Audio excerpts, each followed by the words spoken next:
모스크바의 에너지 위기는 날로 커지고 있습니다. 우크라이나가 몇 주 동안 공격해온 정유 공장이 만든 공백을 메우기 위해 큰 노력을 기울이고 있습니다. 모스크바, 스몰렌스크, 사라토프와 같은 대규모 정착지의 사람들은 이제 하루에 10리터의 휘발유만 구매할 수 있습니다. 이 상황은 러시아 국민의 인내심을 시험하기 시작하고 있습니다. 그러나 블라디미르 푸틴의 상황 해결 시도는 계속 실패하고 있습니다. 연료 위기를 해결하기 위한 최후의 수단으로 푸틴은 알렉산드르 루카셴코에게 신뢰를 두었습니다. 하지만 푸틴이 믿었던 산은 다시 눈으로 덮였습니다. 러시아의 동맹국인 벨라루스에서 출발한 마지막 희망의 연료 열차는 목적지에 도착하지 못했습니다. 스몰렌스크 근처의 단순한 건널목에서 트럭과 충돌하여 운반 중이던 수백만 리터의 휘발유와 함께 거대한 불덩이로 변했습니다. 이 재앙은 단지 12대의 탱커 차량과 그 귀중한 화물의 손실이 아닙니다. 이는 푸틴의 전쟁 기계가 더 이상 스스로를 유지할 수 없으며 가장 기본적인 물류 기능조차 수행할 수 없고 연료 부족에 시달리는 러시아 국민의 반란이 우크라이나 미사일보다 더 치명적이 되었다는 증거입니다. 러시아 국영 매체가 이 사건을 단순한 철도 건널목에서의 트럭 충돌로 묘사하고 사상자가 없다고 주장하려는 시도는 진실이 얼마나 부끄러운지를 숨길 수 없습니다. 이것은 사고일 수 있지만 이 사고를 초래한 조건들은 러시아 국가 시스템 전체가 붕괴되었음을 보여줍니다. 무엇보다도 이 사고는 전쟁으로 인해 자원이 부족해진 러시아 국내 인프라가 방치되고 붕괴되고 있다는 고통스러운 증거입니다. 전시 중에 전략적으로 군사적 중요성을 지닌 민스크 스몰렌스크 모스크바 철도 노선이 가장 기본적인 안전 조치조차 부족하다는 것을 어떻게 설명할 수 있겠습니까? 신호 시스템의 오작동, 안전장치의 부재 또는 관리자의 태만 때문이든 이 사건은 국가가 가장 기본적인 기능조차 수행할 수 없음을 보여줍니다. 크렘린은 우크라이나에 극초음속 미사일을 보낼 수 있지만 자국 영토의 단순한 건널목을 통해 그 미사일의 연료를 운반하는 기차를 안전하게 통과시킬 수는 없습니다. 이것은 현대 국가의 완전한 무능함을 나타냅니다. 둘째로 이 사건은 러시아의 물류 시스템이 얼마나 취약하고 단일 경로에 얼마나 의존적인지를 드러냈습니다. 스몰렌스크에서의 이 사고는 벨라루스와 러시아 간의 주요 철도 노선을 몇 시간, 심지어 며칠 동안 중단시켰습니다. 이는 연료 수송뿐만 아니라 그 노선을 통과하는 모든 군사 및 민간 수송도 중단시켰습니다. 이 사건은 러시아의 서부 물류 통로가 거의 전적으로 벨라루스라는 단일 국가에 의존하고 있으며 이 노선에서의 작은 혼란, 사고나 미래의 파르티잔 방해로 인해 전체 전선의 공급 능력이 마비될 수 있음을 고통스럽게 보여주었습니다. 셋째, 잃어버린 연료에 군사적 비용이 있습니다. 12대 이상의 탈선한 유조차는 수백 톤 또는 수백만 리터의 휘발유를 의미합니다. 이 양은 전선의 수천 대의 군용 차량, 탱크, 장갑차, 보급 트럭이 며칠, 어쩌면 몇 주 동안 움직이지 못하게 된다는 것을 의미합니다. 이미 연료 부족에 시달리고 있는 군대에게 이것은 작전상의 재앙입니다. 이는 적이 기동성을 잃은 동안 우크라이나군에게 새로운 공세를 시작할 수 있는 귀중한 기회를 제공합니다. 이 열차가 마지막 희망인 이유를 이해하려면 최근 몇 달간의 사건을 상기할 필요가 있습니다. 우크라이나는 전쟁 전략에 혁신적인 변화를 가져와 러시아의 가장 큰 강점이자 동시에 가장 큰 약점인 에너지 인프라를 겨냥했습니다. 1년의 성공적인 장거리 드론 공격으로 러시아의 정유 능력의 17% 이상이 파괴되거나 심각한 손상을 입었습니다. 이것은 단순한 산업 피해가 아니었습니다. 러시아 경제의 심장에 꽂힌 단검이었습니다. 이러한 공격의 결과로 국내에서 전례 없는 연료 위기가 발생했습니다. 러시아는 한때 세계에 에너지를 수출하던 나라였지만 이제는 자국민과 군대에 휘발유와 디젤을 공급할 수 없게 되었습니다. 정부는 상황을 통제하기 위해 2026년 3월까지 휘발유 수출을 전면 금지할 수밖에 없었습니다. 그러나 이것만으로는 충분하지 않았습니다. 크림반도에서 로스토프까지 남부 전선에 가까운 모든 지역에서 주유소에 킬로미터에 이르는 긴 줄이 생기기 시작했습니다. 가격이 급등했습니다. 농업 부문은 수확에 필요한 디젤 연료를 찾을 수 없었고 물류 회사들은 배송을 취소했습니다. 가장 심각하게는 전선의 탱크, 장갑차, 보급 트럭이 이동성을 잃을 위험에 직면했습니다. 이 절망적인 순간에 푸틴은 평소 경제적으로 보조하는 작은 동맹국 벨라루스의 문을 두드릴 수밖에 없었습니다. 이것은 초강대국이라고 주장하는 나라에게 굴욕적인 상황이었다. 루카셴코는 러시아의 북부 전선과 스몰렌스크 같은 중요한 물류센터에 긴급 연료를 공급해 달라는 요청을 받았다. 스몰렌스크에서 불타고 있는 그 기차는 이 굴욕적인 도움 요청, 이 생명줄의 상징이었다. 이 기차는 연료뿐만 아니라 크렘린에 줄어드는 희망도 실었다. 이 재앙의 또 다른 결과는 물질적 피해만큼이나 중요한 푸틴의 모든 것이 통제되고 있다는 선전에 큰 타격을 준 것입니다. 이 사건은 수치의 몽타주에 필요한 모든 요소를 포함하고 있습니다. 한편으로는 푸틴과 그의 장군들이 러시아의 힘, 무적, 그리고 어떤 도전도 극복할 수 있는 능력에 대해 이야기하는 그 화려한 금박 회의실의 이미지가 있습니다. 한편 스몰렌스크의 지옥 같은 불길, 녹아내린 금속 더미로 변한 화물차, 하늘을 뒤덮은 유독한 검은 연기, 그리고 불길을 진압하려 애쓰는 무력한 소방관들의 모습, 이는 초강대국이 가장 중요한 순간에 작은 이웃에게 연료를 구걸해야 하는 굴욕입니다. 이것은 형제의 지원이 목적지에 도달하지 못하고 무능과 부패로 인해 파괴된 비극입니다.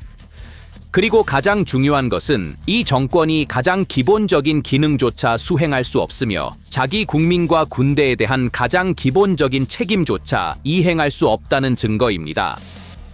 푸틴의 마지막 희망은 고장난 건널목에서 트럭 운전사에 의해 파괴되었습니다. 그날 밤 스몰렌스크에서 선전 자체가 불타고 재가 되었습니다. 스몰렌스크에서의 이 사고의 영향은 앞으로 며칠 몇 주 동안 전선과 러시아 내부에서 연쇄 반응처럼 느껴질 것입니다. 전선에 있는 러시아 군대에게 이것은 이미 존재하는 연료 부족이 심화되고 작전 속도가 완전히 멈출 것임을 의미합니다.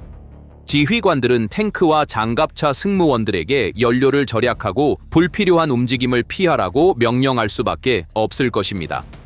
이는 군대가 완전히 주도권을 잃고 정적이고 무방비한 목표가 됨을 의미합니다. 러시아 내 민간인들에게는 이 재난이 연료 배급이 시작될 것이라는 두려움을 더욱 부채질할 것입니다. 주유소의 줄은 더 길어지고 암시장의 가격은 치솟을 것입니다. 이 상황은 정권에 대한 대중의 분노와 좌절을 더욱 증가시킬 것입니다. 시장 데이터와 현장 행동 사이에는 또한 순환이 있습니다. 할당량과 대기열은 소비자의 반탱크 반응을 강화합니다. 평소 이틀마다 주유하는 운전자들은 연료를 찾지 못할까 걱정되어 더 자주, 더 일찍 주유소에 옵니다. 이로 인해 주유소의 시간당 수요가 증가합니다. 도매 가격이 동시에 새로 인상되면 주유소의 다음 배송은 더 비싸질 것입니다. 소매 마진을 유지할 수 없다면 판매가 줄어들거나 가격이 오를 것입니다. 간단히 말해 공급과 수요 충격은 서로를 증폭시킵니다. 이 악순환을 끊는 방법은 공급 측의 혼란을 영구적으로 줄이거나 수요 측의 패닉 행동을 상쇄할 신뢰 신호를 보내는 것입니다. 그러나 우크라이나의 공격 속도가 계속되는 한 신뢰 신호의 효과는 제한적일 것입니다.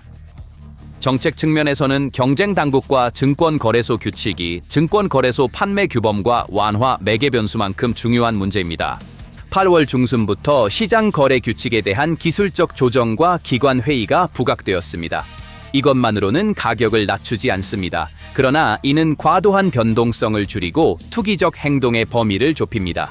키리시와 리아잔 같은 중앙 생산 시설의 동시 가동 중단이 2주 이상 지속되고 SPMX에서 AI90이 새로운 정점을 찍으며 소매 가격 인상 파동이 5일에서 7일 지연되고 연료 가용성과 물류로 인해 모스크바 내부 배급 라인의 경로와 교대가 눈에 띄게 감소했습니다. 마지막으로 수입 지원 또는 특별 할당에 대한 공식 신호, 이 네 가지 중 세 가지가 동시에 발생하면 연료 위기가 악화되었다고 볼 수 있습니다. 이제 이것이 경제의 다른 기여를 더 넓은 관점에서 어디에서 압박하는가라는 질문에 답해봅시다. 휘발유와 디젤 가격은 터키나 유럽연합과 같은 국가들에서처럼 러시아에서도 식품 선반과 물류 비용을 통해 생활비에 강한 승수 효과를 미칩니다. 농촌 지역의 수확철에는 디젤 제한이 트럭과 수확기의 속도를 늦춥니다. 도시에서는 유통망의 지연이 인플레이션을 체감하게 만듭니다. 소비자가 직접 주유소에 가지 않더라도 시장과 교통에서 연료 프리미엄을 느낍니다. 이 프리미엄이 지속되면 예산의 부담이 가중됩니다. 예산 압박이 커지면서 다른 분야에서 절약이나 세금 조정이 필요할 수 있습니다. 이것이 연료 위기를 단순히 에너지 문제로만 볼 것이 아니라 재정 정책 문제로도 봐야 하는 이유입니다. 이러한 이유로 스몰렌스크에서의 열차 사고의 영향은 그 순간 하늘을 밝힌 비극적인 이미지에 국한되지 않았습니다. 그 불길은 우크라이나 전선과 러시아 내 모든 가정에서 앞으로 며칠과 몇 주 동안 연쇄 반응처럼 느껴질 다층 재난의 시작이었습니다. 재난 소식이 암호화된 라디오 채널과 텔레그램 그룹을 통해 전선에 도달했을 때 그 영향은 대포의 폭발보다 훨씬 더 파괴적이고 지속적이었다. 스몰렌스크에서 불타고 있는 그 기차는 수백만 리터의 휘발유만을 싣고 있던 것이 아니라 우크라이나 북부 전선의 쿠피안스크와 리만 라인에서 참회 대기 중인 수만 명의 러시아 군인들의 마지막 희망도 싣고 있었다. 그 사고 다음 날 아침 그 전선에 있는 러시아 전차 대대의 지휘관을 상상해 보세요. 몇 달 동안 그는 부대의 기동성을 제한하고 작전을 지연시키는 만성적인 연료 부족 문제로 고군분투하고 있었습니다. 탱크, 장갑차, 보급 트럭 모두 탱크에 남은 마지막 디젤로 생존하려고 애쓰고 있었습니다. 그리고 그 아침 본부에서 온 짧고 차가운 명령이 모든 계획과 희망을 무너뜨립니다. 모든 부대의 연료 소비를 최소한으로 줄일 것. 엔진은 필수적인 공격이나 재배치를 제외하고는 추가 통지가 있을 때까지 시동을 걸지 않는다. 이 간단한 군사 명령이 실제 현장에서 의미하는 바는 무엇일까? 그것은 그 탱크들이 더 이상 공격 무기가 아니라는 것을 의미합니다. 그들은 궤도 위에 고정된 금속관으로 변했습니다. 우크라이나 무인 항공기에 의해 탐지되면 위치를 변경하여 생존할 기회가 없습니다. 우크라이나 보병 부대가 측면을 공격하려고 할 때 그들은 이에 맞서 기동할 능력을 잃었습니다. 이는 러시아 군대의 포병 전력의 중추를 이루는 자주포와 기레드 같은 다연장 로켓 발사 시스템이 침묵하게 된다는 것을 의미합니다. 이러한 시스템의 가장 큰 장점은 발사 후 빠르게 위치를 이동하여 적의 방역 포격을 피할 수 있다는 것입니다. 연료가 없으면 이 기동성은 사라집니다. 그들이 발사할 때마다 그들은 우크라이나의 정밀 타격 시스템의 고정 표적이 되어 스스로 무덤을 파는 것입니다. 이는 물류가 완전히 멈췄다는 것을 의미합니다. 전선의 병사들에게 탄약, 음식, 물, 의료 물자를 운반하는 우랄과 카마즈 트럭은 연료가 없으면 움직일 수 없습니다. 이는 참회 있는 병사들이 적뿐만 아니라 굶주림과 갈증과도 싸워야 한다는 것을 의미합니다. 그리고 아마도 가장 비극적인 결과는 부상자들의 대피가 불가능해진다는 것입니다. 파편에 부상당한 병사를 가장 가까운 야전 병원으로 이송할 장갑 의료 차량은 연료가 없어 변경을 떠날 수 없습니다. 이것은 실제로 구할 수 있었던 부상당한 병사가 참회에서 서서히 피를 흘리며 죽어간다는 것을 의미합니다. 스몰렌스크에서의 사고가 전선에 미치는 영향은 완전한 마비입니다. 이 상황은 또한 참회에 있는 병사의 심리도 파괴합니다. 그는 이제 적뿐만 아니라 자신의 시스템의 실패도 두려워합니다. 그는 자신이 고립되었을 때 탱크가 지원하지 않을 것이고 포병이 그를 보호하지 않을 것이며 부상당했을 때 대피하지 못할 것임을 알고 있습니다. 이것은 군인의 싸우려는 의지를 근본적으로 파괴하는 절대적인 버림받음의 느낌입니다. 스몰렌스크의 그 불길은 실제로 북부 전선에서 러시아 군대의 사기와 작전 능력을 태운 불이었고 우크라이나 지휘관들은 이미 이 거대한 취약점을 이용하기 위한 계획을 세우기 시작했으며 이 자발적으로 생긴 기회를 가능한 가장 무자비한 방식으로 활용하려고 했다. 전선이 이 군사적 마비로 고군분투하는 동안 러시아 내 민간인들 사이에서는 매우 다르지만 똑같이 위험한 공포의 물결이 퍼지고 있었다. 크렘린이 통제하는 국영 매체는 스몰렌스크 사건을 부주의한 트럭 운전자가 일으킨 사소한 사고나 단순 충돌로 묘사하려고 시도했습니다. 매체는 사상자가 없다는 이야기를 보도하며 사건을 축소했습니다. 그러나 21세기, 특히 모든 사람이 주머니에 카메라와 인터넷을 가지고 있는 나라에서는 이제 그러한 거짓말을 지속하는 것이 불가능합니다. 충돌 직후 목격자들이 찍은 거대한 화염의 모습을 담은 영상이 텔레그램 채널과 다른 소셜미디어 플랫폼에서 바이러스처럼 퍼졌습니다. 사람들은 국가가 전한 사소한 사고 이야기와 그들이 직접 본 종말적인 장면 사이에 큰 차이를 알아차렸습니다. 그리고 이것은 이미 존재하던 불신과 분노를 더욱 부채질했습니다. 이 불신은 즉시 공포로 바뀌었습니다. 벨라루스에서 온 긴급 구호 열차조차 이렇게 되었다면 연료는 어떻게 주유소에 도착할 것인가? 라는 질문이 수백만 명의 마음속에 울려 퍼졌습니다. 우크라이나의 정유소 공격으로 이미 몇 주 동안 계속되던 연료 부족은 이 재난으로 인해 완전한 히스테리로 변했습니다. 스몰렌스크에서 모스크바까지, 브리안스크에서 트베르까지 서부 러시아의 모든 도시에서 사람들이 채 올라타 주유소로 달려갔습니다. 수마일에 걸쳐 줄이 들어섰습니다. 이 줄에서 몇 시간씩 기다리면서 사람들의 신경이 날카로워졌습니다. 운전자들 사이에 싸움과 난투가 벌어졌습니다. 얼마 지나지 않아 주유소의 탱크는 비어버렸고 주유소 주인들은 악명 높은 휘발유 없음 표지판을 펌프에 걸어야 했습니다. 이 상황은 필연적으로 암시장의 등장을 초래했습니다. 기회를 노리는 사람들이 통에 휘발유를 비축하여 공식 가격의 3배, 심지어 4배로 연료를 팔기 시작했습니다. 이것은 특히 운송으로 생계를 유지하는 트럭 운전사, 농부, 그리고 자동차에 의존하는 시골 지역에 사는 수백만 명의 사람들에게 재앙이었습니다. 이것은 단순한 연료 위기가 아니라 민간 경제의 마비였습니다. 작물은 밭에서 수확될 수 없었고 음식은 시장으로 운송될 수 없었으며 사람들은 일터에 갈 수 없었습니다. 크렘린의 열차 사고에 대한 반응은 예측 가능했다. 해결책은 부주의한 트럭 운전사를 비난하고 몇몇 지역 철도 관계자들을 해고하여 희생양으로 삼는 것이었다. 하지만 이러한 노력들은 사람들의 근본적인 문제를 해결하지 못했다. 창고는 비어 있었고 차들은 움직이지 않았다. 크렘린의 무능하고 부정적인 태도는 사람들의 분노와 정권에 대한 피로감을 더욱 증가시켰을 뿐이다. 사람들은 문제의 원인이 트럭 운전사나 몇몇 지역 관리들이 아니라 전쟁에 수십억 달러를 쓰면서도 자국민의 기본적인 필요조차 충족시키지 못하는 체제 자체라는 것을 깨닫기 시작했다. 이 사건은 또한 러시아 내 저항단체와 파르티잔들에게 영감의 원천이 되었다. 단순한 사고가 러시아 물류에 큰 타격을 줄 수 있다면 잘 계획된 사보타주가 어떤 영향을 미칠지 상상하기 어렵지 않았다. 실제로 이 사고는 러시아 내에서 조용하지만 꾸준히 성장하고 있는 ATSH 그룹의 주목을 받았다. 그들에게 스몰렌스크 참사는 단순한 뉴스가 아니라 귀중한 교훈이자 새로운 영감의 원천이었다. 이 저항 전사들은 이 사건에서 중요한 교훈을 얻었다. 러시아의 물류 시스템을 붕괴시키기 위해 복잡하고 고위험의 정교한 폭탄 작전이 필요하지 않았다. 그 시스템은 너무 부패하고 방치되었으며 무능하게 관리되어서 때로는 단순한 사고조차도 가장 성공적인 사보타주 작전보다 더 파괴적인 결과를 초래할 수 있었다. 이 재난은 러시아 철도망의 취약성과 가치를 다시 한번 드러냈습니다. 이는 파르티잔들에게 새로운 전술적 기회를 열어주었습니다. 목표는 이제 단순히 폭탄으로 선로를 폭파하는 것 이상이 될 수 있었습니다. 훨씬 더 간단하고 덜 위험하며 탐지하기 어려운 저기술의 파괴 행위도 똑같이 효과적일 수 있습니다. 철도 전환기를 잠그거나 신호상자의 케이블을 자르거나 다리의 볼트를 느슨하게 하거나 스몰렌스크에서처럼 중요한 화물이 지나가야 할 건널목에서 고의적인 사고를 조직하는 것과 같은 방법입니다. 이 모든 것은 혼란과 무능함을 무기로 사용하는 것을 의미했습니다. 따라서 스몰렌스크의 화재는 러시아 내 저항 단체들에게 개념 증명이 되었습니다. 이 사건은 그들에게 정권의 가장 큰 적은 정권 자체라는 것을 보여주었고, 이 지식은 그들에게 새로운 용기와 미래에 계획할 행동에 대한 새로운 비전을 주었습니다. 그들의 목표는 이제 군사 호송뿐만 아니라 정권의 자기 파괴 가능성을 촉발할 수 있는 수많은 약한 고리들이었다.